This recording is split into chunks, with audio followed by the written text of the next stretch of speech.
5 Stalkers that thought it was love. Obsession without mercy. RicardoLópez and Bjork. RicardoLópez. RicardoLópez was a 21-year-old man from Hollywood, Florida, born in 1975.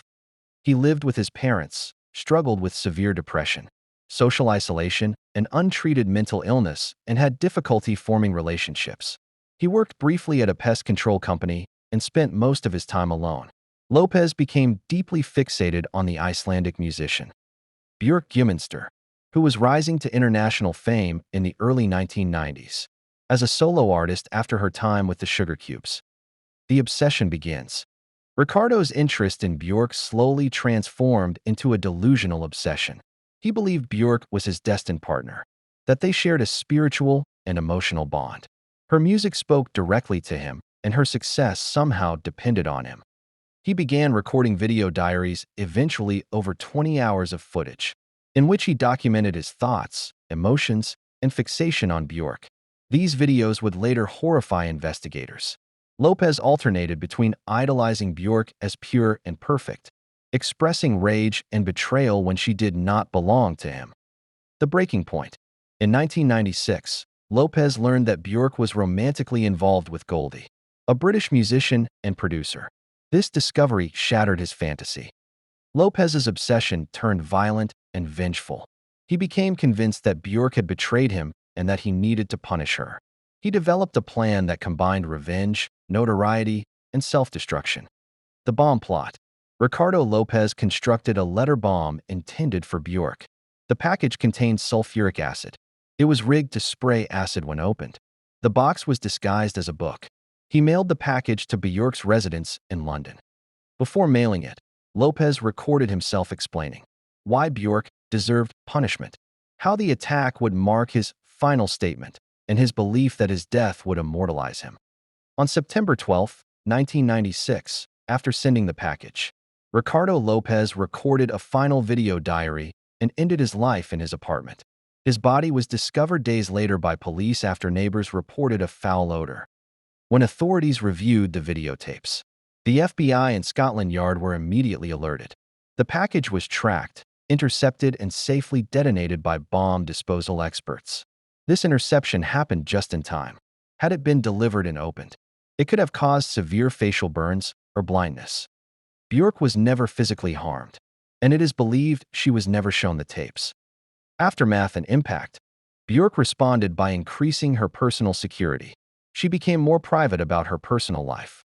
She later started speaking cautiously about the psychological toll of fame. She has described the incident as deeply unsettling and has criticized media culture that romanticizes obsessive fans. Prasenjit Potter and Tatiana Tarasov. Prasenjit Potter was a graduate student from India, studying at the University of California, Berkeley in the late 1960s. Tatiana Tarasov was a fellow student, described by friends as kind, social, and well-liked. Potter became romantically interested in Tatiana. Tatiana, however, did not reciprocate his feelings. She made it clear politely but firmly that she did not want a romantic relationship with him. For Tatiana, this was a normal rejection. For Potter, it became psychologically devastating. The obsession develops. After the rejection, Potter became withdrawn and depressed, fixated on Tatiana emotionally, interpreted her refusal as betrayal and humiliation. He began ruminating obsessively about her. Friends and observers later noted that he showed signs of severe emotional distress, obsessive thinking, and inability to accept rejection. Concerned about his mental state, Potter sought help at the university's mental health service. During therapy sessions, he expressed violent thoughts toward Tatiana. He stated intentions that alarmed his therapist. The therapist believed Potter posed a serious danger. The therapist reported Potter to campus police. Police briefly detained him, questioned him, and then released him, concluding he appeared rational and calm. After this, Potter was told to stay away from Tatiana. Therapy was discontinued and Tatiana herself was never warned. This decision would later become central to the case. The killing. On October 27, 1969, Prasenjit Potter went to Tatiana Tarasov's home. He confronted her, shot her, and then fatally stabbed her. Tatiana Tarasov died at the age of 18 years old. Legal aftermath. Potter was arrested and charged. However, his conviction was later overturned on procedural grounds. He ultimately served time and was later deported to India. His later life remains largely private. Margaret Mary Ray and David Letterman. Margaret Mary Ray was born in 1953 and raised in Pennsylvania. She was described as intelligent, artistic, and creative, but from her late teens, she began to suffer from severe mental illness. Later diagnosed as schizophrenia, she experienced delusions, disorganized thinking, difficulty distinguishing fantasy from reality, and periods of homelessness and instability. Despite repeated hospitalizations, Ray often stopped treatment and medication. The delusion begins. Ray became convinced that David Letterman, the late-night television host, was her husband, the father of her children, sending her secret messages through his television show. This belief is a classic example of erotomania, a condition in which a person believes someone often famous has a romantic relationship with them despite no real contact. To Ray, this was not a crush. It was a fixed reality. First break-in, 1988. In 1988, Ray traveled to New York City and broke into David Letterman's home while he was away. She slept in his bed. She used his bathroom, wore his clothes, and rearranged items to make the home feel shared. When police arrived, she calmly told them, "I'm his wife." She was arrested, but the incident was treated primarily as a mental health issue, not a criminal threat. But over the next several years, Ray repeatedly returned to New York, showed up near Letterman's workplace, attempted to contact him, and also claimed publicly that they were married. She was arrested multiple times, but rarely held for long.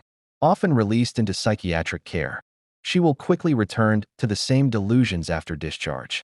At no point did she express violent intent toward Letterman, but her behavior was deeply intrusive and frightening. The Bridge Incident, 1991. In 1991, Ray was found wandering barefoot on the Williamsburg Bridge in New York. She told police she was waiting for David Letterman. He was supposed to meet her, and she believed they would go home together. This incident made headlines and underscored the seriousness of her illness. David Letterman rarely spoke publicly about the situation. However, he cooperated with authorities, increased security around his home, and avoided discussing Ray to prevent fueling her delusions. Those close to him later described the situation as unsettling, emotionally draining, and a reminder of the darker side of fame. Margaret Mary Ray's death.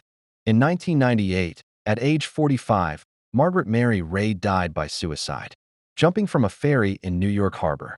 At the time of her death, she was homeless, still believed in her delusions involving Letterman. David Letterman later expressed sadness and compassion, emphasizing that Ray was seriously ill and needed help she never consistently received.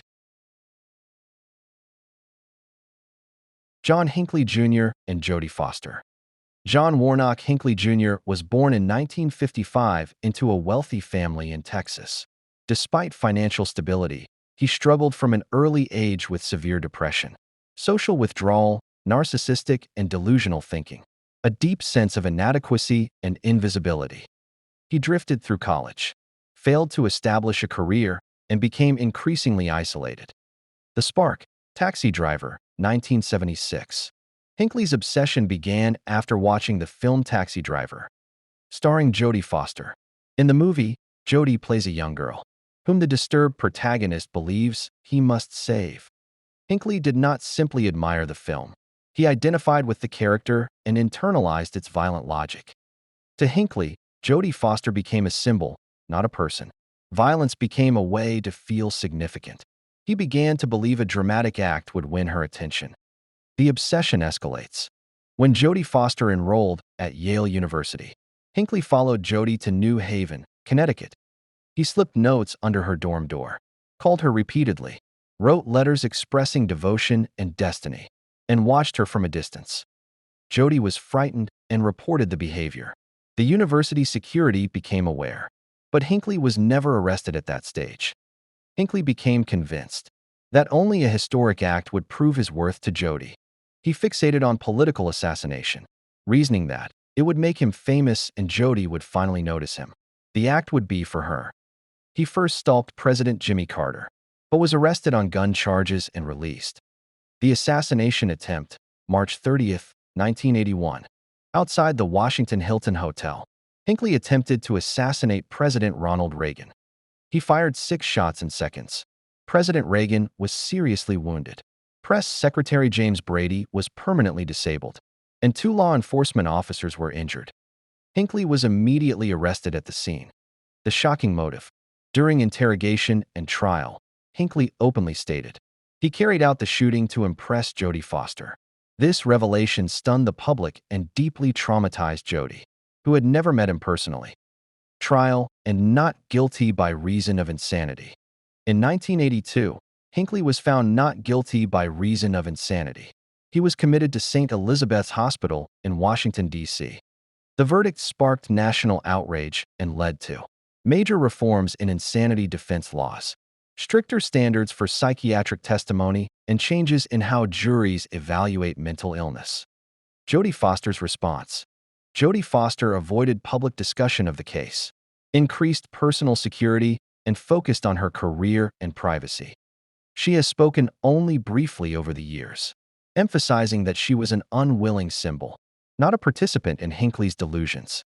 Hinckley's release. After decades of confinement, Hinckley was gradually granted supervised outings. In 2016, he was released to live with his mother under strict conditions. In 2022, he was fully released from court oversight. He now lives quietly, barred for years from contacting Foster or discussing her publicly. Robert Dewey Hoskins and Madonna. Robert Dewey Hoskins was a homeless man from Texas who struggled with severe mental illness, including delusions and obsessive thinking. By the mid-1990s, he had become fixated on the pop icon Madonna. Hoskins had no personal relationship with Madonna, but in his mind, he believed Madonna was destined to be his wife. God had chosen him to be with her. Anyone who stood in the way of this union deserved punishment. This belief system grew increasingly rigid and dangerous. The obsession turns violent.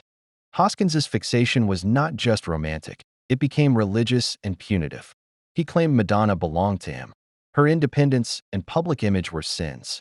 If she rejected him, she must be punished. He openly stated that if Madonna refused to marry him, he would kill her. Unlike many stalker cases, Hoskins verbalized his intent clearly, leaving little ambiguity about the danger he posed. The Intrusion, 1995. In September 1995, Hoskins traveled to Los Angeles and climbed over the wall, surrounding Madonna's Hollywood Hills home. He was discovered by Madonna's bodyguard, who confronted him on the property. Hoskins was unarmed at that moment. He calmly repeated that he was there to marry Madonna. He made explicit threats about killing her if she refused. Hoskins was immediately detained and arrested. Arrest and charges. Hoskins was charged with stalking, trespassing, and making criminal threats. During interrogation, he again stated that if Madonna would not marry him, he would kill her. Authorities took the threat seriously due to his proximity to her home, his clear fixation, and his lack of connection to reality. Conviction and sentence. Hoskins was found guilty and sentenced to 10 years in prison. The judge cited the seriousness of the threats, the immediacy of the danger, Hoskins's mental instability. After serving his sentence, Hoskins was released under conditions that included no contact with Madonna and ongoing mental health supervision. Madonna's response. Madonna rarely spoke publicly about the incident, but it had a lasting impact. Afterward, she increased her personal security, became more private about her residences, and strengthened perimeter defenses at her homes. Why these cases matters. These stories demonstrates how stalking can move from fantasy to immediate lethal risk. Follow us for more true stories that matters. This is the story of 5 stalkers that thought they were in love.